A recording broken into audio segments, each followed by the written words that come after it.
Daryl did a great job. I mean, what do you think the biggest weakness was in his cross-examination of the prosecution expert? Well, I don't think Daryl had a weakness. I thought he did one of the best cross-examinations of any of the lawyers in this case. I think the problem is that he's also right that you can look at both sides of these experts. If the jury is going to talk about experts, then the state's going to lose because they're world-renowned experts on both sides. If they look at the other evidence, they'll convict. Well, and Joey? You know what it is, though, Judge? When it comes to experts, and you know the conventional wisdom is they balance each other out, right? They neutralize each other. But the problem here is that it creates doubt. So if you have, as Jeff said, if you have world-renowned experts on your team and you're the defense, and you neutralize the points that the prosecution has raised, it spells trouble because what does it spell? Doubt, and that's the issue. All right, it spells trouble and doubt. Vern Gebreth, Lieutenant Commander? Well, I wasn't in the courtroom, and I'll defer to the attorneys as far as what was You presented. find a woman in a bathtub squashed up against the bottom. Does that tell you that she flailed and slipped and fell? No, I don't like it from the get-go, and we talked about this. And this is an equivocal death investigation. And with an equivocal death investigation, the inquiry is open to and could be homicide, suicide, accident, or natural causes. And if it's a staged crime scene, which I believe this to be, it will be purposely vague. This was a staged crime scene by someone who had the experience in the police department who could manipulate the first responders. All right, we're going to come Great back point. to that. And I want to thank Daryl Goldberg for joining us, as well as the individuals here, Joey Jackson, Vern Gebreth, and Jeff Gold, that are going to continue to be with us. Panel, Joey, Vern, and Jeff are with us. Joey, you're nodding when the doctor was testifying. Is there anything that struck you about her being in the tub that suggested to you that it was a homicide or an accident?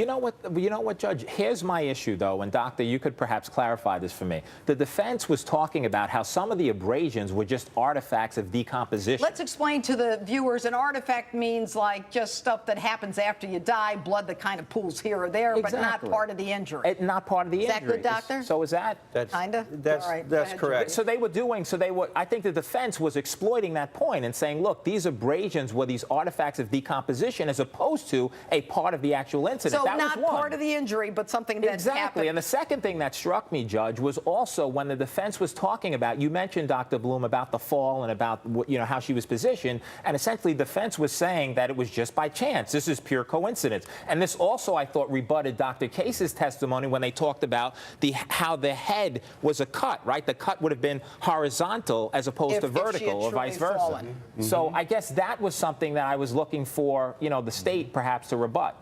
All right, Jeff, you were in the courtroom. I mean, what struck you? I mean, do you think homicide, accident? What do you think? You heard all the experts. Well, I personally think, of course, that it was a homicide, not an accident. And two of the things we've talked about is the buttocks and this blood. I mean, when you see that a young lady in the tub with the blood running down, you say, how could that have had water? And there's been nothing in the case about that. Look, I just think, Judge, the way we're talking about this case, about the medicine, about the autopsy is great, except for if the jury focuses on it, they're wrong. Look, if it snowed last night, you can say, I woke up, I looked at the snow, that's direct evidence. But you also can say, I went to bed, no snow on the ground, I woke up in the morning, there was snow on the ground. It's just as satisfying. The state is making a circumstantial case with admissions from the defendant, admissions by the fourth wife, and admissions about what happened, or statements from the dead wife.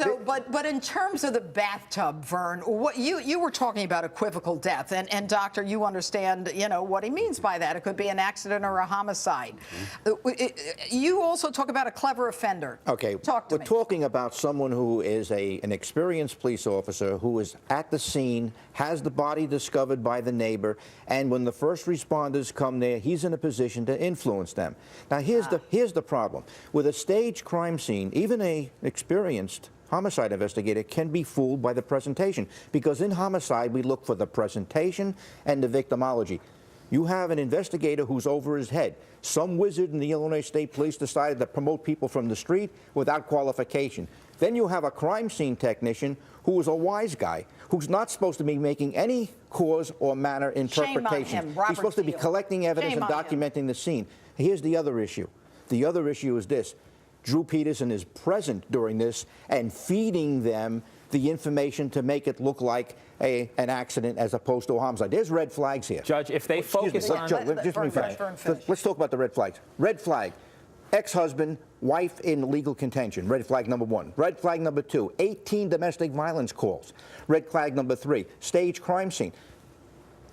It's right over their head. And not only that, he's present when the fourth wife is interviewed to provide him an alibi. That's what they call in Chicago professional courtesy. The Quick, Joey. only thing I wanted to say is, Vern, if the jury focuses on what you focus on, and I think if the prosecution makes them focus on that, an experienced officer, someone who could manipulate a crime scene, someone who can make a death seem like an accident, now the prosecution has a very reasonable argument. Dr. Bloom, I agree. last words before we go to break?